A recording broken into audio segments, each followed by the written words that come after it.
బాలకోట గారు నమస్తే సార్. చెప్పండి శ్రీకాంత్ గారు. బాలకోట గారు, ఎవరిని చూసినా సరే ఈ రోజు జగన్మోహన్ రెడ్డి అసెంబ్లీకి వస్తున్నాడంట, జగన్మోహన్ రెడ్డి అసెంబ్లీకి వస్తున్నాడంట. ఎవరి కోసం సార్ జగన్మోహన్ రెడ్డి అసెంబ్లీకి వస్తే ఏంటి, అసెంబ్లీకి రాకపోతే ఏంటి? ఇప్పుడు చంద్రబాబు నాయుడు గారు కావచ్చు, రఘురామకృష్ణరాజు కావచ్చు, అదేదో పెద్ద గొప్ప వాళ్ళ అచీవ్మెంట్ లాగా చెప్పుకుంటున్నారు. జగన్మోహన్ రెడ్డి అసెంబ్లీకి రాలా సార్, ప్రజలకు వచ్చిన నష్టం ఏంటి? జగన్మోహన్ రెడ్డి అసెంబ్లీకి వచ్చాడు, ప్రజలకు వచ్చిన లాభం ఏంటి? అంటే జగన్మోహన్ రెడ్డి వల్లే మాకు లాభమో నష్టం జరుగుతుందా, వీళ్ళ వల్ల ఏం జరగట్లేదా? ఎందుకు జగన్మోహన్ రెడ్డి అసెంబ్లీకి వస్తున్నాడా రాలా అన్నది మీ అందరికి అంత పెద్ద చర్చాంశం అయిపోయింది, నాకు అర్థం కావట్లేదు సార్. దాని గురించి చెప్పండి సార్ ఒకసారి. శ్రీకాంత్ గారు, చెప్పండి మీ సార్. అభిప్రాయంతో నేను ఏకీపిస్తున్నా. ఉమ్, జగన్మోహన్ రెడ్డి గారు అసెంబ్లీకి వస్తే ఏంటి, రాడేంటి, ఉమ్, రాకపోతే ఏంటి అనే అభిప్రాయంతో నేను కూడా ఏకీపిస్తున్నా. జగన్మోహన్ రెడ్డి గారిని మొయ్యాల్సిన అవసరం కూటమి ప్రభుత్వానికి లేదు. జగన్మోహన్ రెడ్డి గారిని ఆ అసెంబ్లీకి రండి, రండి, రండి, ప్లీజ్ ప్లీజ్ అని అరవాల్సిన అవసరం అసలు లేదు. ఉమ్, చేత అయితే శాసనసభ నిబంధనలు ఉంటే ఆయన ఎమ్మెల్యే స్థానాన్ని రద్దు చేయండి. ఉమ్. అది చెప్పాల్సిన అవసరం కూడా లేదు. అదే కదా, అసలు చెప్పి చెప్పి ఆయనకి మైలేజ్ ఇచ్చుకోవడం ఏంటి అసలు ఇల్లు? ఆ, ఆ, ఇకబో చెప్పు ఒకసారి భయపెట్టి మేము మిమ్మల్ని చేస్తాం, 60 రోజులు దాటితే మిమ్మల్ని శాసనసభ్యత సస్పెండ్ చేస్తాం, మీరు ఎన్నికల్లో మళ్ళీ పోటీ చేయాలి. ఇప్పుడు నాకు అర్థమవుతుంది. ఇప్పుడు జగన్ భజన లేకపోకుండా కొంతమంది నాయకులు ఉండేటట్టు లేరు. వీళ్ళకి కావాల్సింది పరిపాలన చూసుకుంటారు బాబు అని చెప్పి ప్రజలు పరిపాలన అప్పచెప్తే నువ్వు పరిపాలనలో ఏం చేస్తున్నావు, నీకు ఇచ్చిన బాధ్యతల్లో ఏం చేస్తున్నావు, నువ్వు ప్రజలకు ఏమేమి మాటలు వాగ్దానాలు ఇచ్చావు, రాష్ట్రం ఏ దిశలో ఉంది, ఎంతమందికి న్యాయం జరిగింది, ఎలా న్యాయం జరిగింది అనేది వదిలేసి జగన్మోహన్ రెడ్డి గారు అసెంబ్లీకి రండి, మీరు రాకపోతే ఎలా, మీకు హోదా పార్టీ హోదా మేము ఇవ్వకపోయినా మీరు రావాలి. ఆయన రానంటాడు, వీళ్ళెవరు రమ్మంటాడు. ఆ? ఇది పెద్ద ఇదొక చేష్టలాగా ఉంది. జనం కూడా నవ్వుకుంటున్నారు. ఆయన రానో మర్రో అని చెప్పేసి ఇంకో మాట కూడా ఏంటంటే జగన్మోహన్ రెడ్డి గారు చెప్పింది ఏంటంటే నాయకుడు అనేవాడు మాట మీద నిలబడాలి. అలా మాట మీద నిలబడినోడిని చొక్కా పట్టుకొని నిలయండి అన్నావు. ఆయన చెప్పేశాడు నేను అసెంబ్లీకి పోను, అసెంబ్లీకి వెళ్ళటం వలన లాభం లేదు, అక్కడ తిట్టుకోవటం కొట్టుకోవటం నేను పోవాలా, నేను ఈ 4 గదుల మధ్య మాట్లాడతాను, ఇదే నా ప్రజాస్వామ్యం, ఇదే నా చట్టం, ఇదే నా శాసనసభ అని చెప్పేశాడు ఆయన. ఇప్పుడు అదేదో ప్రజలు చూస్తారు. ఇప్పుడు గబాన్ వచ్చాడు అనుకోండి, అసెంబ్లీకి వస్తాడు అనుకోండి, సరే వీళ్ళు పిలిచినట్టుగా జగన్మోహన్ రెడ్డి గారు రేపు అసెంబ్లీకి వస్తాడు బడ్జెట్ సమావేశం సందర్భంగా. ఆ గవర్నర్ ఉపన్యాసం వింటాడో, ఉంటే కాసేపు ఉంటాడో, లేదంటే మళ్ళీ మరుసటి రోజు వస్తాడు, వచ్చి మీ గుడ్డలన్నీ ఇప్పదీస్తాను అంటాడు. ఓకేనా? లేదంటే ఆయన గుడ్డలు ఇప్ప తీసుకొని నిలబడ్డా అనుకోండి, చూస్తారా?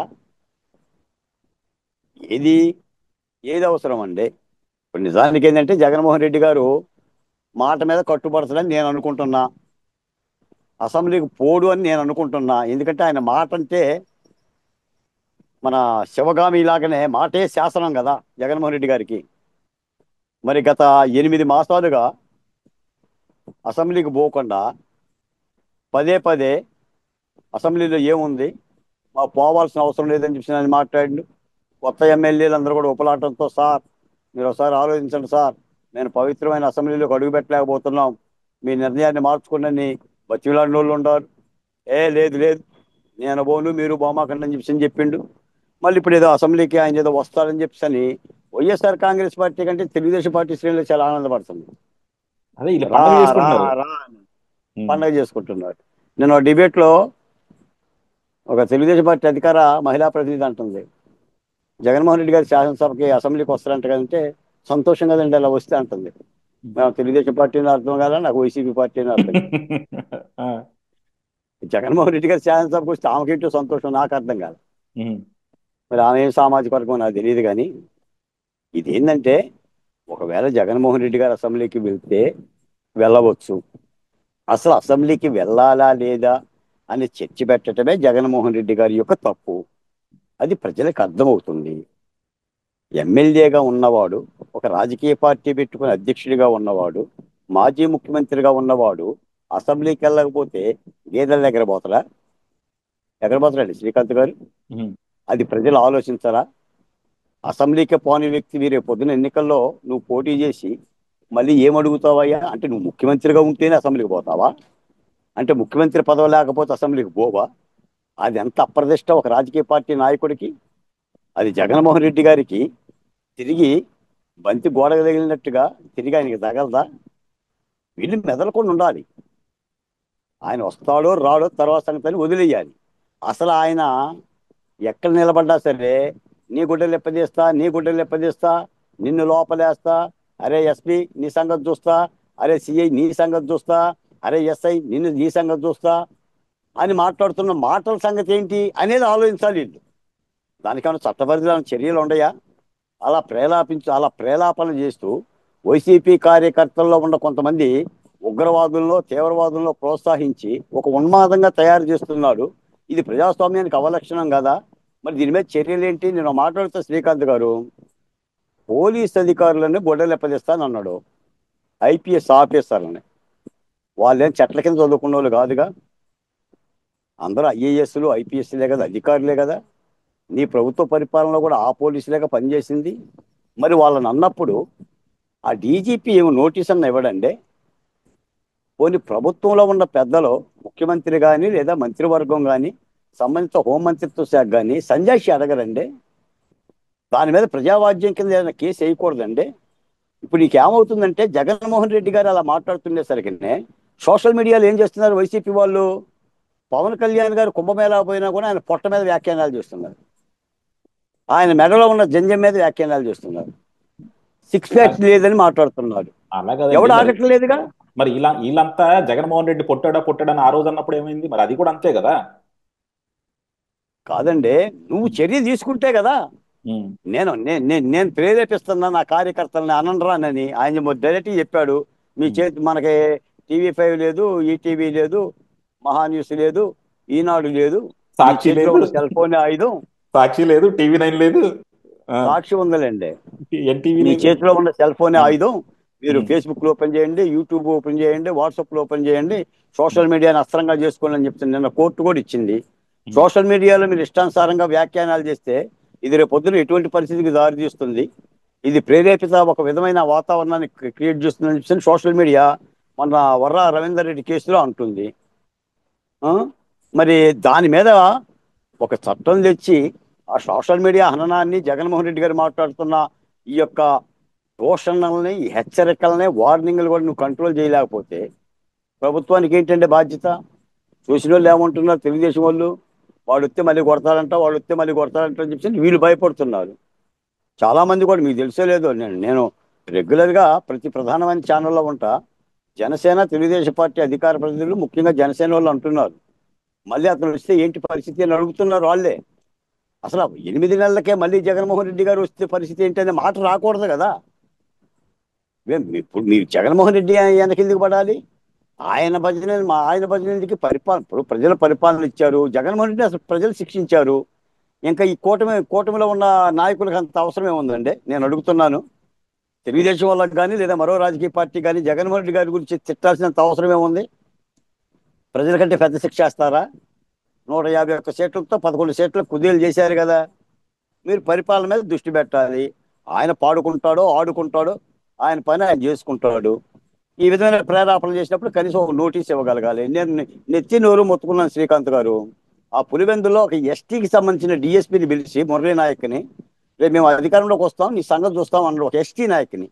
అది ఎస్సీ అట్రాసిటీ కేసు కాదండి, దాని మీద నోటీస్ ఇవ్వకూడదండి. మన వల్లభనేని వంశీని దేని కింద అరెస్ట్ చేశారు? SC/ST అట్రాసిటీ కేసే కదా. ఒక దళితుడిని కిడ్నాప్ చేసి అతగాన్ని భయపెట్టి తన లిఫ్ట్లో తన ఇంటికి తీసుకెళ్ళిపోయి కేసునే వెనక్కి తీసుకునేలా అఫిడవిట్ చేశాడనే కదా. వేరే అంశం మీద ఏం అరెస్ట్ చేయలేదు కదా వల్లభనేని వంశీ గారిని.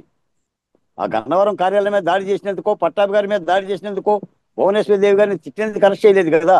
ఒక అభాగ్యుడిని కిడ్నాప్ చేస్తే అరెస్ట్ చేశారు. ఒక ఎస్టీ డిఎస్పీ స్థాయి అధికారిని కూడా పిలిచి వార్నింగ్ ఇస్తే ఆ ముఖ్యమంత్రికి నోటీస్ ఇవ్వలేకపోతే అట్టండి. గతంలో చంద్రబాబు నాయుడు గారు ఆ విజయవాడ ఆసుపత్రిలో ఒక మహిళ మీద అత్యాచారం జరిగితే పరామర్శకు వెళ్తుంటే ఆ మహిళా కమిషనర్ చైర్పర్సన్గా ఉన్న వాసిరెడ్డి పద్మ గారు నోటీస్ ఇచ్చారండి. ఉమ్. నోటీస్ ఇచ్చారు కదా. మరి మీరు చర్యలు తీసుకోకుండా సుఖమే ఉందండి.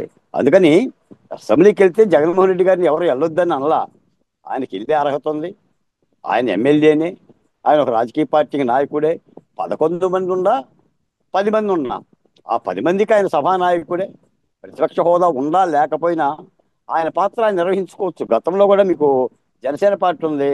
2019లో జనసేన పార్టీ గెలవకపోయినా 2 చోట్ల ఓడిపోయినా ఆయన ఏమైనా ఆగాడా? ప్రజల పక్షాన్ని మాట్లాడిండు కదా.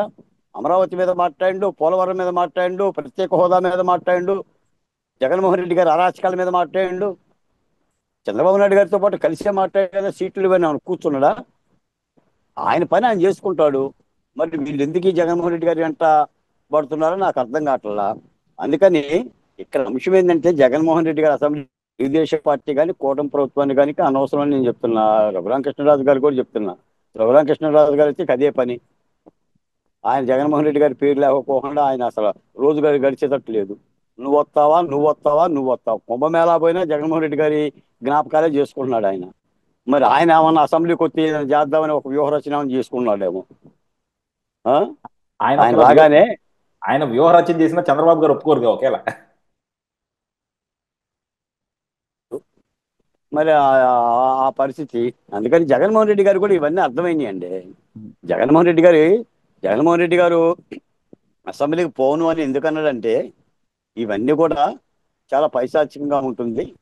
నా మీద చాలా దూషణగా చూస్తారు, హేళనగా చూస్తారు అన్న సంగతి ఆయనకు అది తెలుసు. ఆయనకి ఎందుకంటే ఆయన చేసిందే కదా. నువ్వు ఇప్పుడు నేర్పిన ఆయన విద్య బాధితులు అందరూ అందరూ ఆయన బాధితులే కదండి. నువ్వు నేర్పిన విద్య జగన్మోహన్ రెడ్డి గారి నీరజాక్ష అన్నారు కదా. పరిపాలన కాదు. అరెస్ట్ కాని ఎమ్మెల్యేలు ఎవరు? ఉమ్. ఓసారి చంద్రబాబు నాయుడు గారు స్పీకర్ గారు కేసులు లేని ఎమ్మెల్యేలు ఎవరు చేతులు ఎత్తాలంటే, కేసులు ఉన్న ఎమ్మెల్యేలు చేతులు ఎత్తాలంటే అందరూ చేతులు ఎత్తేశారు. ఉమ్. అందరూ బాధితులే కదా, జగన్మోహన్ రెడ్డి గారి బాధితులు. అందుకని వెళ్తున్నప్పుడు ఒకడు, వస్తున్నప్పుడు ఒకడు, ఒక చెరుకు తీసిరిండి అనుకో జగన్మోహన్ రెడ్డి గారి మీద, భయ్యా బాగుంది. అందుకని అసెంబ్లీకి వెళ్ళటం అనేది జగన్మోహన్ వెళ్ళటం, ఆయన వెళ్తే బాగుంటుంది అనేది మామూలు ప్రజల అభిప్రాయం. ఇది ఆయన చిత్తం. దాని వెనకబడాల్సిన అవసరం కూటమి పెద్దలకు కానీ నాయకులకు కానీ లేదనేది మీ అభిప్రాయంతో నేను కూడా ఏకీపిస్తాను. యా, చూద్దాం సార్. రేపు పొద్దున ఆయన అసెంబ్లీకి వెళ్ళి ఆయన ఏం చేస్తారు, వీళ్ళు ఏం చేస్తారు, అది ఎంత రసవత్తరంగా ఉంటుందో ప్రజలకి చూద్దాం. థ్యాంక్ యూ అండి. Thank you very much sir.